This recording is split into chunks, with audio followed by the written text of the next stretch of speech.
Kështu, unë mendoj se pajtohëm me ty që është feja individuale. Është individuale. Edhe ti mundesh me qenë shumë ma besimtare ose zotriu se une.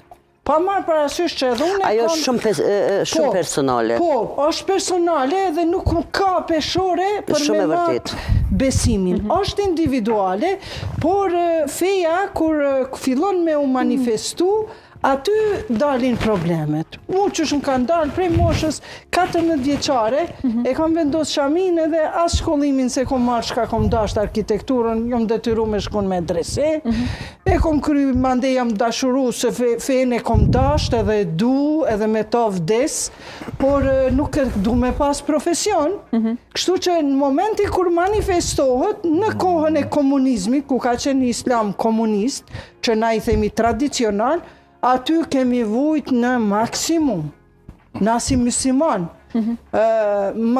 Di unë agja jem ka qenë parti, edhe fëmijët e vet i ka bo synet, shumë fshet mos me pas, e jo ka dalë prej partis.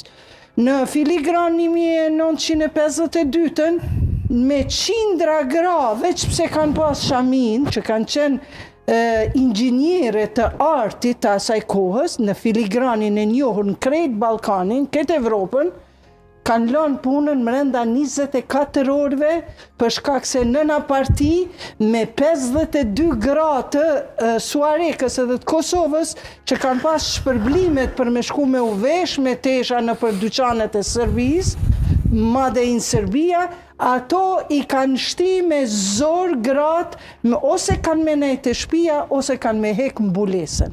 Madje, burri asaj grue që nuk e ka hek mbulesën, e ka lënë punën të filigrani, për shkak se ka rujt vlerat e veta dinitoze, burri i saj, fëmijët e saj, gjithmonë kanë qenë të shtypur, ndërka që fëmijët e komunistëve kanë qenë gjithmonë në nivele më të larta, madje edhe mas luftës, vetë burrat, baballarët, prindrit, madje edhe mas luftës, të njëjtit fëmijë, qoftë me parti, qoftë pa parti, e kanë vazhdu atë manipulimin e tyre njerëzor ndaj muslimanëve.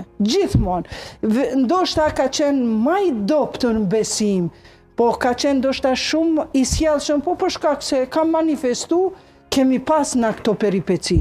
Edhe sot na kemi këto peripeci.